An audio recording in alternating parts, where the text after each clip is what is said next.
Então, para fazer essa demonstração, eu vou utilizar o mesmo projeto, o mesmo repositório que eu utilizei para fazer a demonstração do Swagger numa API do .NET Core 3.1. Então, eu vou deixar esse repositório aqui na descrição do vídeo, o link desse repositório. Então, se você precisar pegar alguma referência, copiar algum código, você pode acessar ali e pegar facilmente no GitHub. Então, beleza. Nessa demonstração aqui do Swagger que eu fiz, eu implementei um try-catch aqui para cada endpoint. Então, esse endpoint aqui, esse aqui tem a implementação do try-catch. Então, todos aqui têm essa implementação do try-catch. Até mesmo porque, naquele vídeo, a ideia era demonstrar o Swagger, né, em si, não um tratamento de exceção, essas coisas. Então, vamos entender como que está acontecendo isso. Para todo endpoint, eu estou fazendo um tratamento de exceção aqui. Depois, a ideia é a gente centralizar isso em um ponto único, que seria a ideia de um middle. Então, vamos forçar aqui estourar uma exceção. Então, eu vou comentar esse código aqui com Ctrl+C e vou forçar aqui subir uma exceção. Vou gerar uma exceção. Então, erro XPTO. Beleza, como exemplo. É a mensagem do erro. Vou resgatar a exception aqui. E aqui onde que eu retorno o status code 500, eu vou também no response colocar a mensagem do meu erro. Beleza. Vou executar isso aqui para ver como que está acontecendo.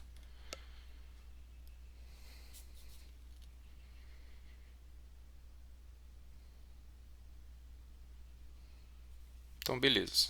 Subiu minha API aqui, junto com o Swagger. Eu fiz o exemplo nesse endpoint aqui, que seria o de obter todos os usuários. Vou executar ele. Vejo que aqui ele retornou um 500 e a mensagem da minha exceção, que seria o meu erro. Isso aqui eu estou fazendo como exemplo, mas imagina que esse erro aqui é porque é um erro que está vindo do seu banco de dados, ou um serviço que você está chamando, ou de repente alguma implementação falha mesmo, que gerou alguma exceção. Então ele faz isso e retorna aqui como exceção. Agora vamos ver como que a gente poderia padronizar um retorno de erro como ali um retorno padrão para todo código de erro que a sua API retornar, ele retornar ter um response padrão e também centralizar um ponto único de handle de exceção através de um middle. Então vamos lá, eu vou parar aqui a execução da minha API, vou vir aqui nas View Models e vou criar uma View Model como Error Response VM, representando uma View Model, né? Então vou criar aqui Error Response VM. Beleza. Agora eu vou pegar o meu código aqui, que eu tenho um padrão, e vou colar aqui para vocês verem. Pronto, beleza. Esse seria o meu response padrão de erro. Então, como propriedades ali, como campos, ele tem um trace ID, que seria um ID referente ali àquela requisição, que eu poderia estar gravando um log em algum lugar, seja em um console log ou algum outro serviço de log, e também retornando no response da minha aplicação, que aí eu consigo fazer a amarração dessas coisas. Eu consigo entender que aquele ID gerou tal erro. Eu consigo ter uma referência. Então eu tenho esse trace ID e tenho também uma lista de erros, que ela tem o detalhe aqui, que basicamente é esse erro. Ele tem um log ref, que seria ali a referência do erro, né? E ele tem a mensagem do erro, que seria a mensagem ali da exceção, alguma coisa desse tipo. No meu construtor, na instância, né, no construtor dessa classe, Eu gero um guide, tá, pro trace ID, que que nada mais vai ser que ele vai gerar um hash para esse trace ID, que aí foi a amarração que eu falei, foi a referência do erro que eu falei, e instancio ali a lista de erros, né, para ela não iniciar como nulo. Eu aqui tenho também um método que eu adiciono, basicamente eu adiciono erros à minha lista de erros. Então, beleza. Então, esse seria o padrão de retorno da minha API. Tá? Então, beleza. Aqui a gente tem um padrão de retorno.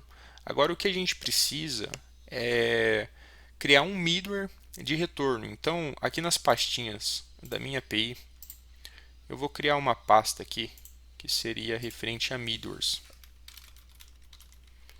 Middlewares. E vou criar um middleware de erro. Então, eu vou criar uma classe aqui nos middlewares, como error middleware.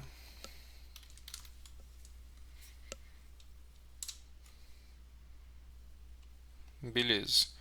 Vou pegar meu código aqui de um middleware que eu tenho pronto. Então esse vai ser o meu middleware de erro. Vou importar aqui todas as referências necessárias.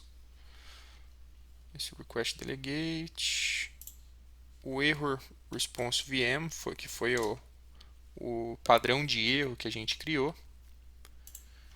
Aqui, ó, referência do HTTP status code e do JSON convert. Ok, tudo certo aqui com o nosso middleware. Então eu criei um middleware de error. Basicamente o que ele faz? Ele envolve o middleware da thread principal, digamos assim, ali da requisição, em um único tratamento de exceção. E quando acontece alguma exceção, ele cai aqui nesse handle exception async. Então esse cara aqui, ele vai formatar um retorno padrão de erro.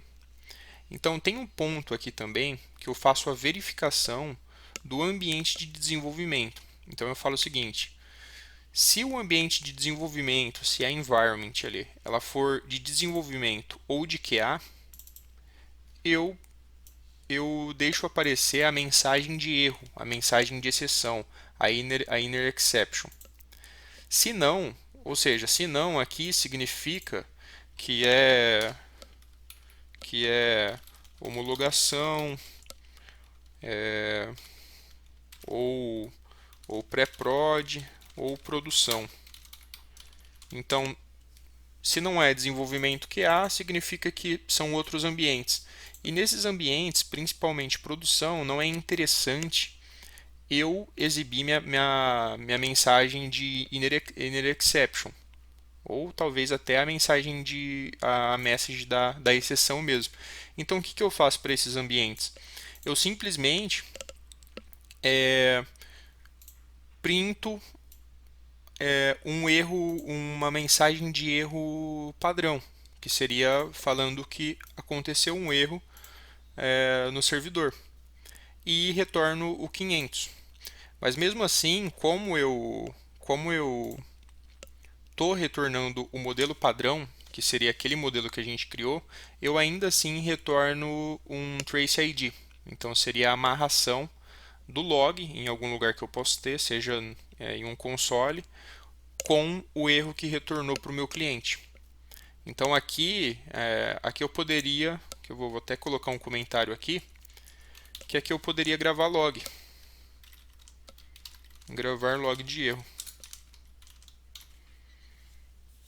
Então beleza, gravar log de erro com o trace ID, que o trace ID é sempre minha referência do erro, tá? Então beleza, agora a gente tem um middleware de erro. Então quer dizer que quando acontece uma exceção, sempre vai cair aqui dentro, nesse handle exception async. Então beleza, sobre o ambiente, se você vir aqui nas properties do seu projeto, você vai ter aqui em Debug o ASP.NET Core Environment, que ele é Development.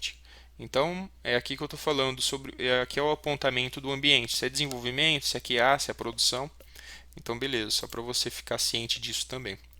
Então, feito isso, a gente configurou um retorno padrão de erro, configurou um middleware, que seria o ponto central ali de handle de exceção, que seria o ponto central de erro.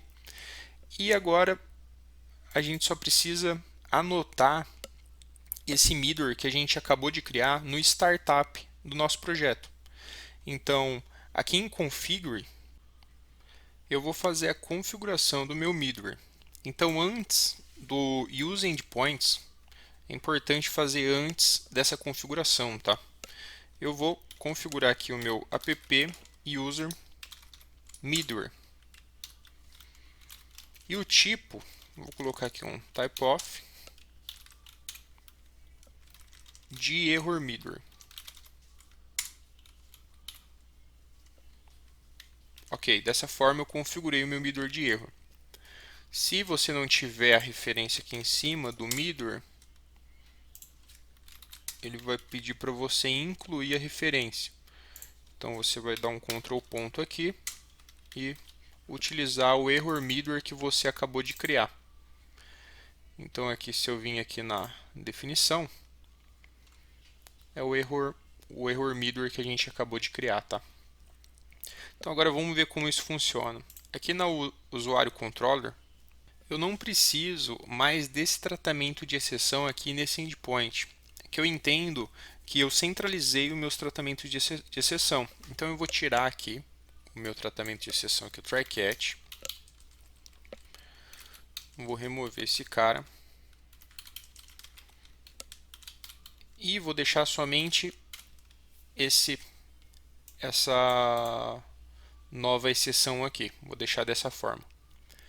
Então vamos testar dessa forma aqui. Vamos ver se já está funcionando. Vou executar minha aplicação. Beleza. E vou fazer o teste aqui nesse endpoint, que é o que eu estou exemplificando. Executei aqui. Estourou a exceção no endpoint. Vou dar aqui um F10. Já caiu aqui no meu middleware de erro. Vou dar aqui, vou seguir com o debug e ele caiu aqui no meu handle exception async. Dessa forma ele vai validar o ambiente, vai ver aqui que eu estou em desenvolvimento e vai gerar um response padrão de erro, que vai conter o trace ID que eu falei para vocês e o erro em si. Então vou seguir aqui com a execução e ele vai me retornar isso aqui. Me retorna um modelo padrão de erro contendo um trace ID e uma lista de erros que você pode adaptar aí da melhor forma para a sua aplicação.